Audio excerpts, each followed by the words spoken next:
Hello students, this side is from Pragati IT.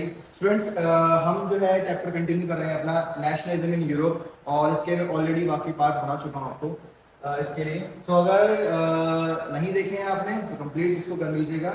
और आज हम जो है वो इसी चैप्टर का आगे की टॉपिक्स पढ़ने वाले हैं कि भाई चैप्टर में आगे कौन से टॉपिक्स हैं। सो अभी लास्ट वीडियो में हमने एक टॉपिक पढ़ा था कंजर्वेटिव पीपल, जैसे कि ये न्यू कंजर्वेटिव आफ्टर 1815। कि हमने लास्ट वीडियो में मैंने क्या बताया था मैंने आपको कि जो नेपोलियन है बेसिकली वाटरलू की लड़ाई में हार गया था, है ना। कि भाई मैंने आपसे क्लियर किया था कि Britain, Russia and Prussia and Austria इन सब ने मिलकर बेसिकली नेपोलियन को हराया था। क्लियर, इसको आप वाटरलू की फाइट भी कहते हो या बैटल ऑफ वाटरलू कहते हो। ठीक है, अब बात करते हैं कि भाई जब कंजर्वेटिज्म आफ्टर 1815 मतलब 1815 के बाद दोबारा से कंजर्वेटिज्म आ गया। तो कंजर्वेटिव्स का मतलब मैं ऑलरेडी आपको बता चुका हूं कि कंजर्वेटिज्म क्या होता है। एक बार और रिपीट कर रहा हूं, कंजर्वेटिव पीपल का मतलब होता है जो चेंजेस नहीं चाहते सोसाइटी में और जैसे कि मोनार्की को सपोर्ट करते हैं। मतलब जैसा हमारे में मैंने बताया ना कि ऑर्थोडॉक्सी पीपल है, वैसे ही आपके कंजर्वेटिव पीपल होते हैं। तो कंजर्वेटिव मतलब 1815 के बाद कंजर्वेटिव दोबारा आ गया और वो लेके कौन आए थे आपके? Britain, Russia, Prussia and Austria, इन सब ने मिलकर। अब बात करते हैं कि ना जैसे ही वो हमारे जो नेपोलियन है, नेपोलियन हार गया, उसके बाद दोबारा से कंजर्वेटिव पीपल आने शुरू हो गए थे। मतलब इन्होंने अपना ऑक्यूपेशन दोबारा करना शुरू कर दिया। अब पहली बार फिर यहाँ पे क्या बनाया गया? 1815 के में ही ट्रीटी ऑफ वियना हुई थी। ये ध्यान रखने, बुक का ही टॉपिक है आपका, ट्रीटी ऑफ वियना। ट्रीटी का मीन्स ट्रीटी होती है संधि, मतलब दो ग्रुप्स के बीच में एग्रीमेंट। ठीक है, तो ट्रीटी ऑफ वियना में क्या बात रखी गई और क्या क्या टॉपिक्स थे वो हम पढ़ने वाले हैं। जरा ध्यान देना बेटा। देखो, bourbon dynasty was restart in France. तो फ्रांस में क्या किया गया? जो बर्बन डायनेस्टी है, मैंने ऑलरेडी बता चुका हूं कि फ्रांस में स्टार्टिंग से जो मोनार्की सिस्टम है, मोनार्की सिस्टम चलता हुआ आ रहा है और monarchy system is run by ये बर्बन डायनेस्टी। सो बर्बन डायनेस्टी के थ्रू ही बेसिक ये ऑलमोस्ट आई थिंक 14 और 13 सेंचुरीज के बीच में इनकी स्टार्टिंग हुई थी बर्बन डायनेस्टीज की फ्रांस में। तो स्टार्टिंग से फ्रांस में मोनार्की सिस्टम चलता हुआ आ रहा है और मोनार्की सिस्टम को चलाने वाले कौन थे आपके? Bourbon dynasty. तो बर्बन एक डायनेस्टी है बेटा, ध्यान रखना, जहां पे किंग आते चले गए, रूल किया उन्होंने। ठीक है, सो बेसिकली इन्होंने जैसे ही नेपोलियन को हराया, तो नेपोलियन को हराने के बाद इन्होंने ट्रीटी ऑफ वियना रखी, जिसमें कुछ बातें रखी गई कि हमें क्या क्या चेंजेस करने हैं। मैंने आपको बताया था कि सब ने ना अपने अपने एरियाज में क्या कर दिया गया, जहां जहां पे नेपोलियन ने जो जो चेंजेस करे थे वो चेंजेस उन्होंने हटा दिए कि भाई नेपोलियन जो भी चेंजेस करे हम उसको रीस्टार्ट तो नहीं करेंगे, उसको हटा देंगे और अपनी जो पुरानी चीजें हैं उनको वापस लेके आएंगे। सो ये था आपका एक तरीके से कंजर्वेटिव पीपल। तो पहला इन्होंने पहला स्टेप क्या लिया? Bourbon dynasty was restarted in France. तो फ्रांस में कहा गया कि भाई जो जिनका पहले रूल चल रहा था उन्हीं का ही अब रूल चलेगा। तो वापस किसको लेके आ गए? बर्बन डायनेस्टी को। नेक्स्ट आपका Prussia was given important new territories on it's western frontiers. अब उसके बाद लेगा प्रूशिया है, इन सब प्रूशिया और जो और भी बाकी एरिया जैसे प्रूशिया हो गया, ऑस्ट्रिया हो गया, इन सब को जो है वो इंपॉर्टेंस दे दी गई कि मतलब अब जो है, क्योंकि ये सारे क्या है, ये कंजर्वेटिव पीपल है भाई, कंजर्वेटिज्म को ही फॉलो कर रहे हैं। तो मतलब ये रखा गया कि अगर इनको हम पावरफुल नहीं बनाएंगे ना तो बाकी एक टाइम पे आके ऐसा होगा कि बाकी लोग भी धीरे धीरे क्या करेंगे, नेशनलिज्म या रेवोल्यूशन करेंगे या नेशनलिज्म करेंगे, यही लगा। तो इन्होंने क्या किया, जितने भी रशिया, प्रूशिया हो गया, ऑस्ट्रिया हो गया, इन सबको ना कहीं गिवन इंपॉर्टेंस की इंपॉर्टेंस दे दी गई कि आपके पास पावर रहेगी, आप लोगों को ऑक्यूपाई करोगे, दबाओगे कि भाई जो भी हमारे अगेंस्ट आ रहे हैं उनको दबाना है। ठीक है, सो बेसिकली दूसरा पॉइंट ये कर दिया। तीसरा, a series of states were set up on the boundaries of France to prevent its expansion. Expansion का मतलब समझते हो ना? एक्सपेंशन का मतलब होता है किसी चीज का फैलना, ठीक है, स्प्रेड होना। क्लियर है? सो तीसरा पॉइंट उन्होंने क्या रखा ट्रीटी में? A series of states were set up on the boundaries of France to prevent its expansion. बोला गया कि जितनी भी स्टेट्स हैं, चाहे वो आपके यूरोपियन कंट्रीज में जितने भी स्टेट्स रहेंगे, इन सबको हम चारों तरफ से बंद कर देंगे। क्यों? ताकि इनका एक्सपेंशन ना हो सके, ये फैले ना ज्यादा। सिंपल सी बात है, अगर फैलेंगे तो दूसरी कंट्रीज से ना इनके थॉट्स मैच होंगे तो कहीं ना कहीं वही रेवोल्यूशन वाली चीज दोबारा अटैक करेंगी। मतलब सेम जो हमने जैसे पढ़ा, वो एक आप दूसरे के उसमें आओगे, कंपनी में आओगे, तो कहीं ना कहीं उसका इफेक्ट आप पर भी आएगा। तो अगर कोई इनको एक भी रेवोल्यूशनरी पर्सन मिल गया तो इनको भड़का देगा कि भाई ऐसा है, ऐसा नहीं है, आपको अपने राइट्स के लड़ना चाहिए। इसलिए इन्होंने क्या किया, स्टेट्स को जो फ्रांस है, फ्रांस को प्रिवेंट करने के लिए और उसके एक्सपेंशन को यानी उसके एक्सपेंशन को रोकने के लिए इन्होंने कुछ ना कुछ बाउंड्रीज बना दी गई, चारों तरफ से बाउंड्रीज बना दी गई कि फ्रांस वगैरह या और भी जितने भी स्टेट्स वगैरह है ये सब ज्यादा स्प्रेड नहीं होंगे, ज्यादा फैलेंगे नहीं, क्योंकि अगर ज्यादा फैलेंगे तो जाहिर सी बात है ये दूसरे एरियाज के कॉन्टेक्ट में आएंगे। क्लियर है? तो ये इनका तीसरा था। Fourth, Austria got control over north Italy, और नॉर्थ इटली में ऑस्ट्रिया कंट्रोल हो गया। अब ये देखो ऑस्ट्रिया यहाँ पे ये कंजर्वेटिज्म है। अब ध्यान देना इन्होंने लाइन क्या है, Austria got control over north Italy, कि भाई जहां जहां आपको लग रहा है ना कि नेशनलिज्म पीपल है या रेवोल्यूशनरी पीपल है, आप जाओ वहां पे ऑक्यूपाई करो अपना, और कहीं ना कहीं उन लोगों को कंट्रोल करो जो लोग नेशनलिज्म करना चाहते हैं। तो मतलब इनकी प्लानिंग थी इन 4-5 स्टेट्स की, भाई जो हमारे सपोर्ट में है, जो कंजर्वेटिव को सपोर्ट करेगा हम उसको फुल पावर देंगे, और आपका काम क्या रहेगा, जितने भी स्टेट्स दूसरे स्टेट्स बचे हुए उनको कंट्रोल करना, जहां जहां पे नेशनलिज्म फैल रहा है, जहां जहां पे रेवोल्यूशनरी फैल रही है वहां पे कंट्रोल करना। इसलिए क्या करें, Austria got control over north Italy, कि नॉर्थ इटली में क्या था कि जो वो थे इसमें आप एक वो पढ़ोगे, एक टॉपिक पढ़ोगे कि जो रेवोल्यूशनरीज है उसमें ये रोमांटिक पोएट सामने आए जिन्होंने पोएम्स के थ्रू, पेंटिंग्स के थ्रू लोगों को अवेयर करने की कोशिश करी, जगाने की कोशिश करी, उनमें नेशनलिज्म या रेवोल्यूशनरी फीलिंग जगाने की कोशिश करी। तो ऐसे कह रहे कि नॉर्थ इटली में भी ऐसे ही कुछ लोग थे जो रेवोल्यूशन को बढ़ावा दे रहे थे, तो उन सबको रोकने के लिए इन्होंने क्या किया कि भाई ऑस्ट्रिया को बोल दिया, Austria got control over the north Italy, कि भाई नॉर्थ इटली को तू कंट्रोल कर। क्या करेगा, कंट्रोल करेगा और जितने भी रेवोल्यूशनरीज है उनको रोकेगा। इससे क्या होगा कि जो देश टूट रहा है इनका, या फिर जो डिमांड कर रहे हैं कि मोनार्की सिस्टम हट जाए एटसेट्रा, जो भी और फ्रीडम की इनकी डिमांड्स हैं वो रुक जाएंगी। इसलिए ये ट्रीटी ऑफ वियना में बातें रखी गई। और ये confederation of 39 states which had been set up by Napoleon was left untouched, और जो नेपोलियन ने जो भी स्टेट्स में चेंजेस करे, 39 स्टेट्स बनाए या उनमें चेंजेस करे, उन सबको अनटच रखा गया। मतलब उनको भाई ऐसा है कि जो भी नेपोलियन ने काम किया है उनको रिप्लेस उनको हटा देंगे, ठीक है ना, और अपनी चीजें जैसे पहले थी वही चीजें एज इट इज दोबारा से स्टार्ट करेंगे। तो मतलब इनका मानना यह था कि एज नेपोलियन से आने से पहले जो चीज जैसे चल रही थी, फिर चाहे वो बर्मन डायनेस्टी हो, चाहे वो मोनार्की सिस्टम हो, चाहे वो सोशल हायरार्की हो, जैसा चल रहा था हमें वैसा ही करना पड़ेगा। ये था ट्रीटी ऑफ वियना की बातें, या ट्रीटी ऑफ वियना में जो चीज टॉपिक्स रखे गए ये वो थे आपके। क्लियर है? सो आप नेक्स्ट पढ़ते मैडम। अब है आपका द रेवोल्यूशनरीज। अब देखो हमने क्या पढ़ा, 1815 के बाद जब कंजर्वेटिव पीपल आ गए, कंजर्वेटिव पीपल ने प्रॉपर एज इट इज बनाने की कोशिश की जैसा पहले था, मतलब जैसा उनका रूल पहले था, जैसे मोनार्की सिस्टम था, जैसे हायरार्की सिस्टम था, सब लाने की कोशिश करी।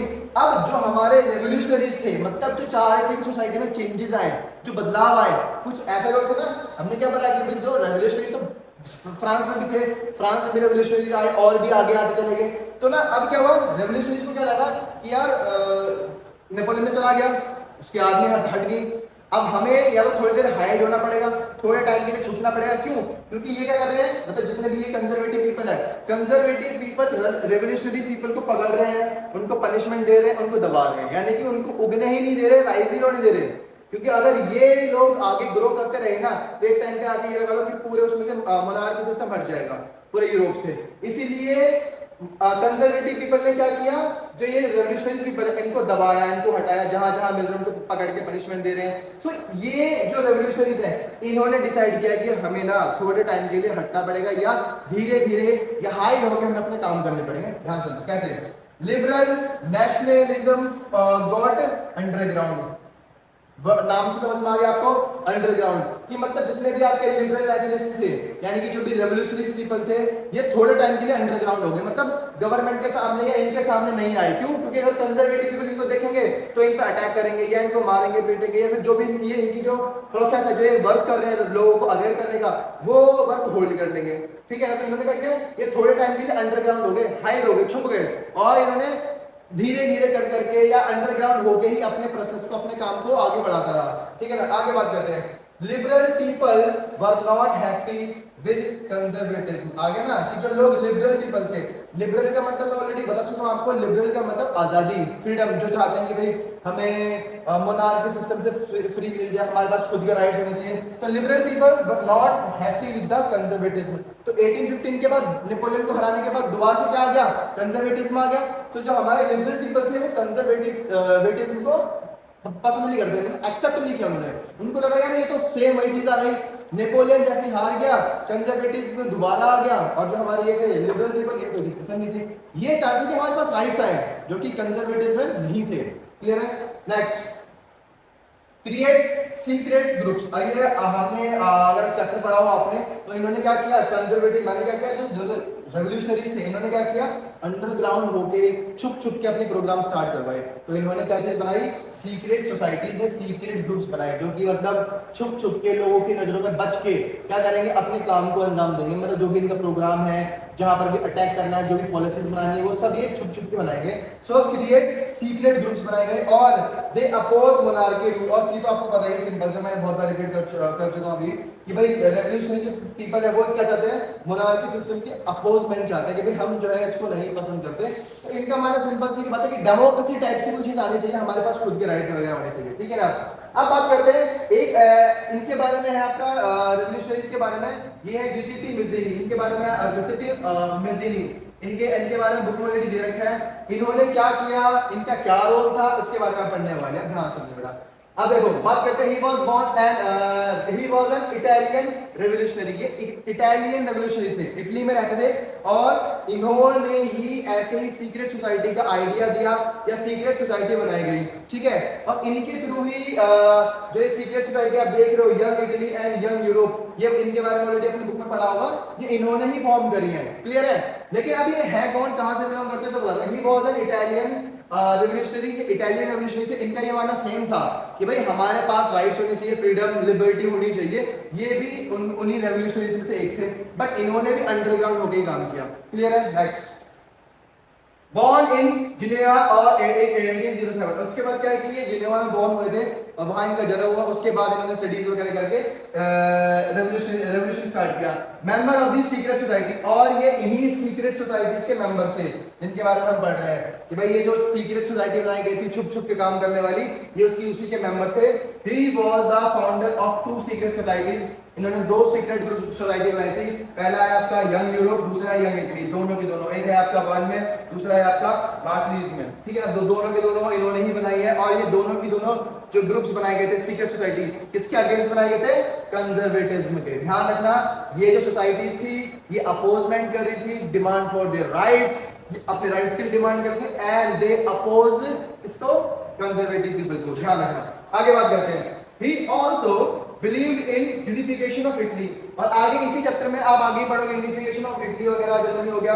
सो बेसिकली क्या कह रहा है, he was believed in the unification of Italy. इनका मानना क्या था कि जब तक इटली में यूनिफिकेशन नहीं होगा, यूनिफिकेशन का मतलब होता है बेटा कि सारे लोग एक साथ मिलकर लड़ाई नहीं लड़ेंगे या अपनी बात नहीं रखेंगे, तो बेसिकली ग्रोथ पॉसिबल नहीं है। क्लियर है? सो इनका मानना था कि यूनिफिकेशन ऑफ इटली का कहने का मतलब कि इटली के सभी लोगों को मुझे एक करना पड़ेगा, चाहे कैसे भी करना पड़े, चाहे सीक्रेट सोसाइटी बनानी पड़े, लोगों को अवेयर करना पड़े, कैसे भी। तो इनका बिलीफ था यूनिफिकेशन में। अब ये तो था कंजर्वेटिव जो पीपल थे, उसके आने के बाद उन्होंने पीपीएफ याना बनाया। उसके बाद जो हमारे रेवोल्यूशनरीज थे इनका क्या हाल हुआ, उनके बारे में पढ़ा। अब जो नेक्स्ट टॉपिक है आपका the age of the revolution. मतलब ये डेट याद रखना बेटा, 1830 से लेकर 1848 तक की। इस टाइम पे सबसे ज्यादा रेवोल्यूशन अपने पीक पॉइंट पे था। ध्यान समझना क्या कर रहा हूं मैं। 1830 से लेकर 1848 तक का ये वो टाइम था जहां पे पूरे यूरोपियन कंट्रीज में ना ऑलमोस्ट हर जगह पे जो रेवोल्यूशन था अपने पीक पॉइंट पे था। पीक पॉइंट का मतलब अब लोगों की जो सहन क्षमता है, यानी कि मतलब जो ये था कि भाई अब हमें इनको फेस नहीं करना, अब इनके टोटल अगेंस्ट आ रहा है इनको। ठीक है ना? जो तो इसमें क्या हुआ, 2 रेवोल्यूशन सबसे फेमस है इसमें आपके, एक है जुलाई रेवोल्यूशन, दूसरा आपका ग्रीक रेवोल्यूशन। ध्यान रखना, दोनों के बारे में पढ़ना है हमें। जुलाई रेवोल्यूशन और ग्रीक रेवोल्यूशन था क्या, इसमें क्या बातें रखी गई। अब देखो आपको नाम से पता लगा रेवोल्यूशन था, तो रेवोल्यूशन का मतलब इन्होंने डिमांड करी होगी भाई अब हमें आपको फेस टू फेस लड़ना है, हम हाइड एंड सीक होकर लड़ेंगे नहीं। ठीक है ना? तो रेवोल्यूशन इन्होंने क्या किया, अब ये ओपन चैलेंज लड़ रहे हैं। ठीक है ना? तो जुलाई रेवोल्यूशन में क्या है, 2 कैटेगरी है, फ्रेंच और बेल्जियम, दोनों जगह ये रेवोल्यूशंस हुए। और फ्रांस रेवोल्यूशन में क्या किया है, the Bourbon king consolidated after 1815 and वो on by the liberal revolutionaries. अब क्या हुआ, 1815 के बाद जो भी ये बर्बन किंग को वापस लाया गया, बनाया गया, तो फ्रांस में क्या कर दिया गया, जो रेवोल्यूशनरीज थे इन्होंने इसको हटा दिया गया। और बाद में जब ये रेवोल्यूशन इनके मतलब ये लगा कि पानी से ऊपर चला गया, तो आफ्टर 1815 के बाद उन्होंने क्या किया, जो ये है France on by the liberal revolutionaries, इन्होंने क्या किया भाई किंग विंग को हटा के बोला कि भाई अब हम ही आएंगे इस पे, मतलब इस पद पे, इस चेयर पे, इस किंग की पोस्ट पे हम ही आएंगे और हम रूल करेंगे। सो ये थे आपके लिबरल रेवोल्यूशनरीज। सो इनके बारे में हमें और भी पढ़ेंगे आगे, क्योंकि ये फ्रेंच जुलाई रेवोल्यूशन 2 पार्ट्स में डिवाइडेड है, तो इनके बारे में हम और पढ़ेंगे, ठीक है ना। सो आज की इस वीडियो में मैंने आपका इतना कम से कम 2 से 3 टॉपिक कवर करे हमने आपके, ठीक है।